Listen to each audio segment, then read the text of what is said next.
Hello friends, today we are going to see our second chapter Mechanical Properties of Fluid. Lecture number 1 Mechanical Properties of Fluid. Then let us start Introduction of Fluid. Then looking what is a fluid. The term fluid means anything that can flow, that means any material or object of flowing is a fluid. So flow and fluid are very related word. म्हणजेच जो पदार्थ flow करतो, वाहतो, त्या मॅटरला, त्या सबस्टन्सला आपण fluid असं म्हणतो. मग डेफिनेशन आपले काय झाली बघा फ्लुइडची. Any substance that can flow is a fluid. Okay, so under this category of fluid we are categorized as liquid and gases. Are both liquid and gases are capable of flowing, so they can be categorized as fluids.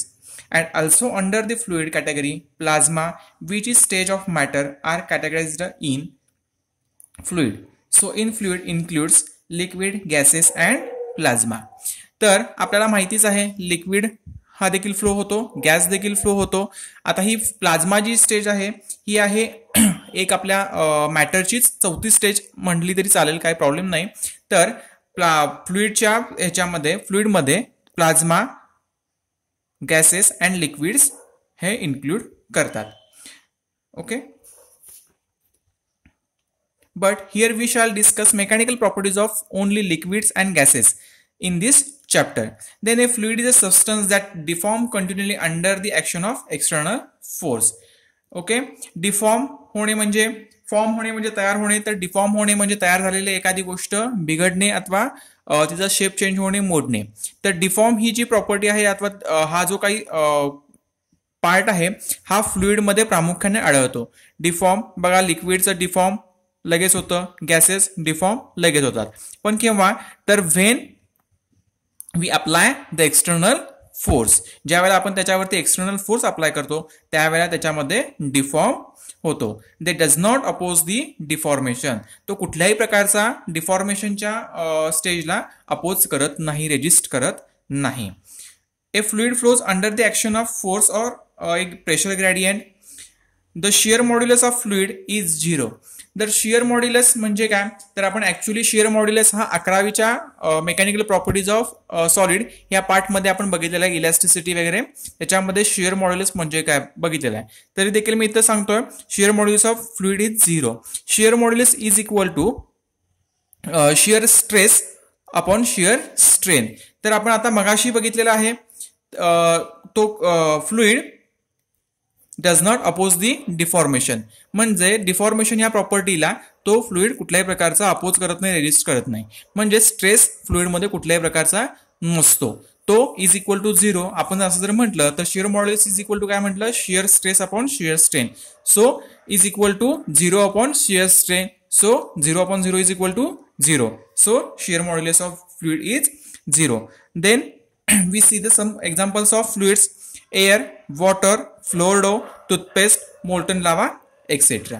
Okay, तर fluid या पार्टमध्ये आपल्याला काय काय बघितलं, तर फ्लुइडची definition, फ्लुइडची फेज ऑफ मॅटर कशामध्ये काय काय इन्क्लूड करतात ते, त्यानंतर त्याच्या काही प्रॉपर्टीज थोडक्यात.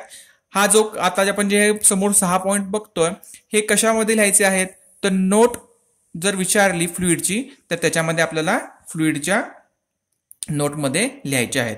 आता ह्याचा पुढचा पार्ट काय आहे, तर आता फ्लुइड बघितला आहे, तर फ्लुइड आणि आयडियल फ्लुइड. तर आयडियल फ्लुइड बघताना आयडियल म्हणजे काय, तर आयडियल म्हणजे आता समजा आपल्या वर्गामध्ये एखादा मुलगा क्लेवर असेल तर त्याला आपण काय म्हणतो, हा आयडियल बॉय आहे, म्हणजे तो मुलगा आहे पण आयडियल आहे. Okay, so ideal fluid. तर आयडियल फ्लुइड मध्ये बघताना बघा फर्स्ट पॉइंट काय आहे, it is incompressible, its density is constant. Okay, पहिला आता इनकॉम्प्रेसिबल म्हणजे काय, तर त्याची नोटमध्ये मी त्याची डेफिनेशन दिलेली आहे. And incompressible fluid whose density does not change in pressure, that is density remains constant. Okay, तर डेन्सिटी म्हणजे काय, तर आपल्याला माहिती आहे density mass per unit volume of substance. ते आपण कशाने डिनोट करतो, तर rho is equal to m upon v. Okay, incompressible ही आयडियल फ्लुइडची प्रॉपर्टी आहे. हे पहिला लक्षात घ्या तुम्ही. फ्लुइडची फक्त म्हटली आहे का नाही, तर आयडियल फ्लुइडची. ओके. कॉम्प्रेस म्हणजे काय, कॉम्प्रेसिबल म्हणजे काय, कॉम्प्रेस होणे, एखादी गोष्ट कॉम्प्रेस होऊन त्याच्या शेपमध्ये चेंज होणे. ओके. तर हे आयडियल फ्लुइड आहे ते इनकॉम्प्रेसिबल आहे. तर पुढचा बघा second point, its flow is irrotational, its flow is smooth, there are no turbulence in flow. Rotational म्हणजे काय माहितीये तुम्हाला, राऊंड राऊंड राऊंड एखादी गोष्ट परत त्याच ठिकाणी येणे. ओके. असं फ्लुइड होतं का, नाही. ओके. पण त्याच्या टर्ब्युलन्समध्ये नो टर्ब्युलन्स इन फ्लो म्हणजे काय, त्याच्या टर्ब्युलन्समध्ये फ्लोमध्ये कुठल्याही प्रकारचा टर्ब्युलन्स अडथळा निर्माण होत नाही, तो त्याचा फ्लो हा स्मूथच असतो. It is a non viscous, there is no internal friction in the flow, that is the fluid has no viscosity. Okay. Non viscous म्हणजे काय, त्याच्या अगोदर आपण इंटरनल फ्रिक्शन बघूया. फ्रिक्शन म्हणजे घर्षण. तर फ्लुइड मध्ये कुठल्याही प्रकारचा रेजिस्टन्स अथवा घर्षण अथवा अडथळा कुठल्याही प्रकारचा नसतो, तो स्मूथली वाहत असतो किंवा फ्लो होत असतो. ओके. आता विस्कॉसिटी पहिला बघूया आपण. विस्कॉसिटी म्हणजे काय बघा रे, the property of fluid due to which it tends to resist the relative motion. Okay. ती बिटवीन इट्स डिफरंट लेयर्स. हा ऍक्च्युली आपल्याला विस्कॉसिटी जी आहे ह्याच चॅप्टरमध्ये पुढे पाहायची आहे, त्यावेळेला आपण त्याचे डीपली आपण त्याच्यावरती चर्चा करूयात. ओके. आता हा नॉन विस्कस आहे म्हणजे काय, तर रेजिस्ट करत नाहीये, तो स्मूथली फ्लो होतो. हे तुम्ही फक्त लक्षात ठेवा. ओके. फोर्थ बघा काय आहे, it's flow is steady, its velocity at each point is constant in time. It's flow is steady. Okay. हा फ्लो स्टेडी असतो, त्याच्यामध्ये कुठल्याही प्रकारचा बदल येत नाही. का बदल येत नाही, तर आता या ठिकाणी व्हेलॉसिटी चेंज झाली आहे, पुढच्या फ्लोमध्ये चेंज झाली, असं होतंय का, नाही. तर त्याची व्हेलॉसिटी ही प्रत्येक पॉइंटला ही कॉन्स्टंटच असते. व्हेलॉसिटी म्हणजे काय रे, तर distance covered by a body per unit time in a given direction. Okay. Distance covered by a body per unit time in a given direction. Okay. आता आपण जे 4 पॉइंट बघितलेले आहेत ते आयडियल फ्लुइडच्या प्रॉपर्टी आहेत. ओके. त्यामध्ये काय काय बघितलं, it is incompressible, its density is constant. Okay. त्यानंतर its flow is irrotational, its flow is smooth, there are no turbulence in the flow. Third, it is non viscous, there are no internal friction in the flow, that is the fluid has no viscosity. Fourth काय बघितली रे, तर its flow is steady, its velocity at each point is constant in time. ह्या 4 property आपल्याला ideal फ्लुइडच्या बघितलेल्या आहेत. आता पुढचं काय पॉइंट आहे बघा रे, प्रॉपर्टीज ऑफ फ्लुइड. आता properties of regular fluid. Okay. Ideal fluid आणि फ्लुइड. ओके. तर it does not, first property काय बघा रे, it does not oppose deformation, that is its gets permanently deform. It does not oppose, कुठल्याही प्रकारचा तो oppose करत नाही, रेजिस्ट करत नाही. म्हणजे काय, तर आपण डिफॉर्मेशन, एखाद्या पाणी, समजा पाण्याला आपण काहीतरी दाब दिला, तर ते आपल्याला काय त्याच्यावरती काय होतं का रे, नाही, इझिली आपण त्याच्यावरती दाब देऊ शकतो. ओके. म्हणजे काय करतो, अपोज करत नाही, तो परमनंटली डिफॉर्म होतो. त्याच्यामध्ये जो काही फॉर्म असतो पहिला तो परमनंटली चेंज होऊन जातो. सेकंड प्रॉपर्टी काय आहे बघा रे फ्लुइडची, they have ability to flow. Flow होतो म्हणूनच आपण त्याला फ्लुइड म्हणतो. ओके. ही तर त्याची मेन प्रॉपर्टी आहे.